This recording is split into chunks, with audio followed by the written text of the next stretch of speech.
Hello friends, ഇന്ന് നമ്മുടെ യാത്ര പഴനിക്കടുത്തുള്ള ഇടുമ്പൻ ടെമ്പിളിലേക്കാണ്. ആ കാണുന്ന മലമുകളിലാണ് ഇടുമ്പൻ ക്ഷേത്രം സ്ഥിതി ചെയ്യുന്നത്.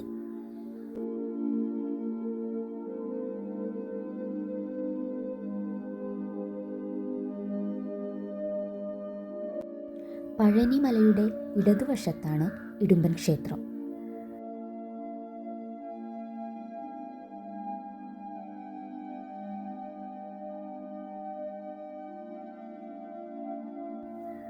അഞ്ഞൂറ്റി പടികൾ കടന്നു വേണം അവിടെ എത്താൻ.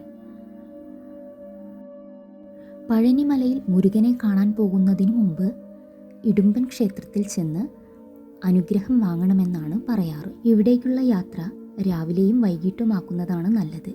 കാരണം അതികഠിനമായ ചൂട് നമ്മളെ വല്ലാതെ തളർത്തിക്കളയും.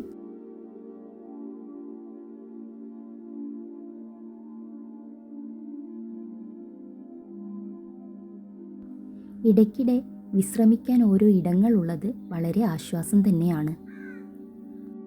വിശ്രമയിടങ്ങളിൽ നിന്ന് നോക്കുമ്പോൾ അകലെ പഴനിയിൽ ട്രോളി കാറുകൾ നീങ്ങുന്നത് കാണാം.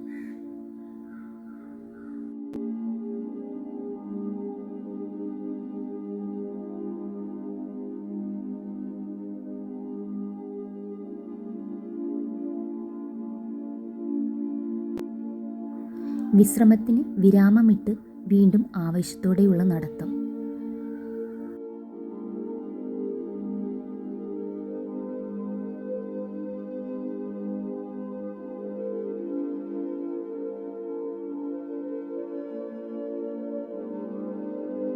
അങ്ങനെ അവസാനം ലക്ഷ്യസ്ഥാനത്തെത്തിയിരിക്കുന്നു.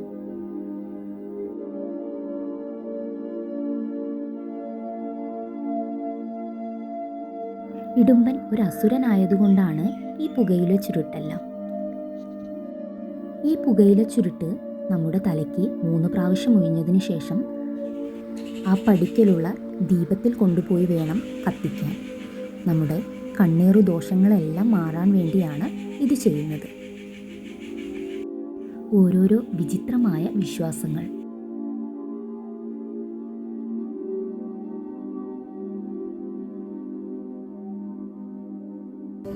ഞങ്ങളിവിടെ ടെമ്പിളിൽ വന്നിട്ടിരിക്കുകയാണ്. ഭയങ്കര വെയിലെന്ന് പറഞ്ഞാൽ ഭയങ്കര വെയിലാണ്. പക്ഷെ ഇവിടെ വരെ നല്ലൊരു സുഖമുണ്ട്. കുറച്ച് നേരം ഇരിക്കാൻ വിചാരിച്ചു. റെസ്റ്റ് ചെയ്തിട്ട് വീണ്ടും താഴോട്ട് ഇറങ്ങണം.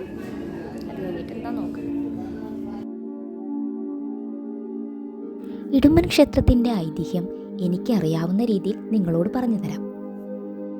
ശിവഭക്തനായ അഗസ്ത്യമുനി ഔഷധ സസ്യങ്ങളുടെ കലവറയായ ശിവഗിരി, ശക്തിഗിരി എന്നീ 2 മലകൾ തെക്ക് തൻ്റെ വാസസ്ഥലത്തേക്ക് കൊണ്ടുപോകുവാൻ ആഗ്രഹിക്കുകയും അത് തൻ്റെ ശിഷ്യനും അസുരനുമായ ഇടുമ്പനെ ഏൽപ്പിക്കുകയും ചെയ്തു. ഇടുമ്പൻ കാവടിയുടെ രൂപത്തിൽ 2 മലകളും വഹിച്ച് പഴനിയിലെത്തിയപ്പോൾ കുറച്ചു നേരം വിശ്രമിച്ചു. ഈ സമയത്താണ് ജ്ഞാനപ്പഴത്തെ ചൊല്ലി മുരുകൻ കൈലാസത്തിൽ നിന്നും പിണങ്ങിയിറങ്ങിയ ഈ മലയിൽ കയറിയിരിക്കുന്നത്. വിശ്രമശേഷം ഇടുമ്പന് മലകൾ പൊക്കാൻ കഴിഞ്ഞില്ല. മുരുകനാണ് കാരണമെന്ന് മനസ്സിലായതോടെ ഇരുവരും യുദ്ധത്തിലേർപ്പെട്ടു.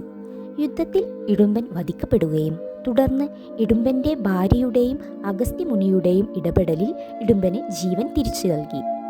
ഇനിയുള്ള കാലം മുരുകൻ്റെ കാവൽക്കാരനായിരിക്കാനും കാവടിയെടുത്തു വരുന്ന ഭക്തരെ അനുഗ്രഹിക്കണമെന്നും മുരുകനോട് ഇടുമ്പൻ അപേക്ഷിക്കുകയും മുരുകൻ അത് സാധിച്ചു കൊടുക്കുകയും ചെയ്തു. ഇതാണ് ഐതിഹ്യം.